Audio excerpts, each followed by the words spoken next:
Hey, Jay here with our latest project bike. This is for Racer X magazine, video online and in the magazine. One of my favorite projects to do is fixing up older bikes. I call them vintage bikes, but in this case it's 10 years old, almost 11 years old now with the new models coming out. It's an 06 RM 250 two-stroke, and actually one of the favorite bikes of mine back in, say, 04 to 06. I rode these bikes a lot back then. This isn't my bike, but one I rode these bikes a lot back then, and I swore I'd never ride four-strokes. I loved the two-stroke 250s, but I did cave in and start riding four-strokes, and now I don't really ride two-strokes much, but this has been a really fun project. We've taken this thing down to the frame. We're going to show you and talk to you about everything we did and all the good products we used, and see what Racer X thinks of this thing. So at the heart of this build is the motor, of course, and so we pulled the motor out of the frame and completely rebuilt it. It wasn't in terrible shape. We went through and had the cylinder replated, so it'd be like a nice bore. We had that sent to Millennium and had it rebuilt and replated right to the Vertex piston to the stock bore. We used the Wrench Rabbit kit, which comes with a crank and all the bearings, to rebuild the entire engine at that time. We installed a new Henson clutch while we were at it. We went through the carburetor completely, cleaned it perfectly, and we put jetting in there. For the jetting, we just went with the Pro Circuit jetting specs on their website. Is usually a really good start. These bikes were jetted pretty good stock. So on this bike, since we took it down to the frame, we had it powder coated. Out here in California, we have a company called San Diego Powder Coating that we use, and they do a great job. They know how to mask off all the holes and keep everything so you don't have to do a bunch of work when you get it back. We use the Works Connection frame guards, which keep the frame from getting beat up, and it also gives a good feel for the bike when you're riding it. We had these anodized. They don't sell them anodized. We had them anodized by my buddy at Applied, took care of it for us. We have the Ty stock foot pegs, which we just have sandblasted. Really nice pieces. A lot of the bikes nowadays don't come with Ty pegs. So while the bike was apart, we completely went through the brakes and rebuilt them with Allballs rebuild kits for the brakes. And at the same time, we put new brake lines from Tusk, so steel braided lines, so we had a real good, strong brake feel. And at the same time we had it apart, we were able to send our wheels off to TCR, who rebuilt our wheels with the Tusk rim and spokes and anodized our stock hubs. He actually turns them and anodizes them, so these wheels are an inexpensive way to build up a wheel set that you otherwise couldn't do for this older bike. Tusk also makes these chain blocks, which are really cool, give a nice look, and also very functional. You can rotate them backwards and forward.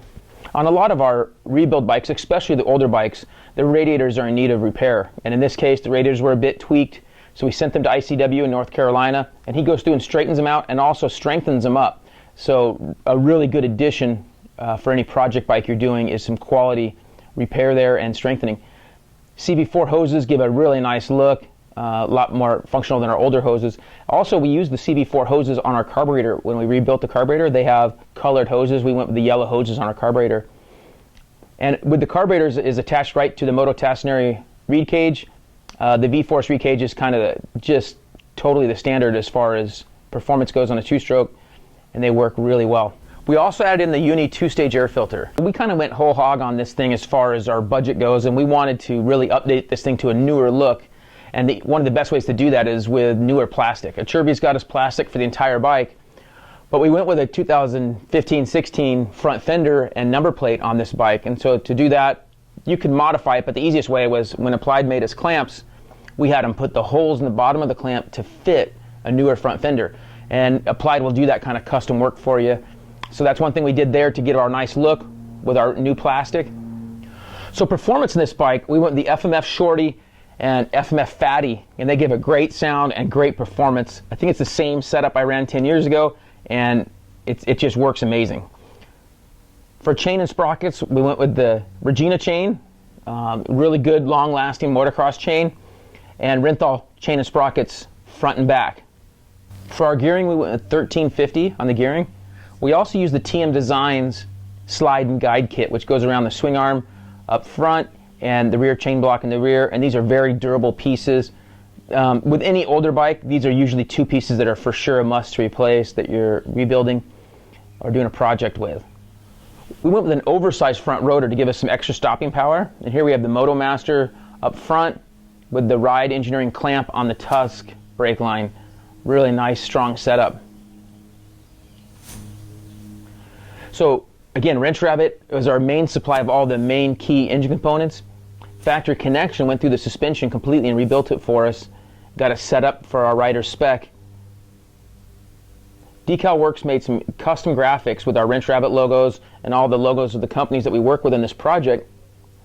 Travis at Moto Seat made us a really cool seat cover with pleats on here to keep us firmly planted.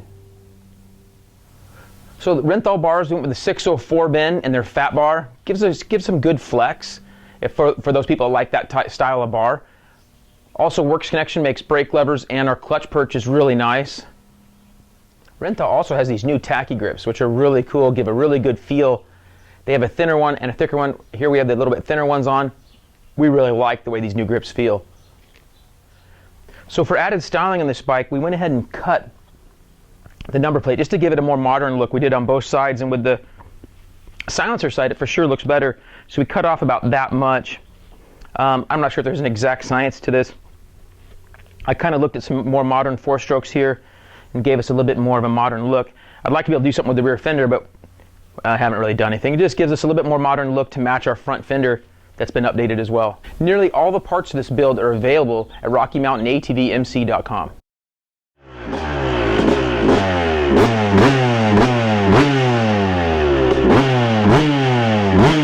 Hey, so the smoke's cleared. The R50 Klotz and the C12 VP smell amazing. So even if you don't ride two-strokes, you can kind of still appreciate that good smell. So we're looking forward to getting this thing dirty with Racer X and seeing it in an upcoming issue. Obviously, the budget kind of went out the window on this build. So, but there's pieces of this that you can do to any of your bikes, and two-strokes are still really good. You can get a good 10-year-old two-stroke to run as good as a new one. This bike is plenty competitive with a brand new two-stroke. So, really good bike and a lot of fun.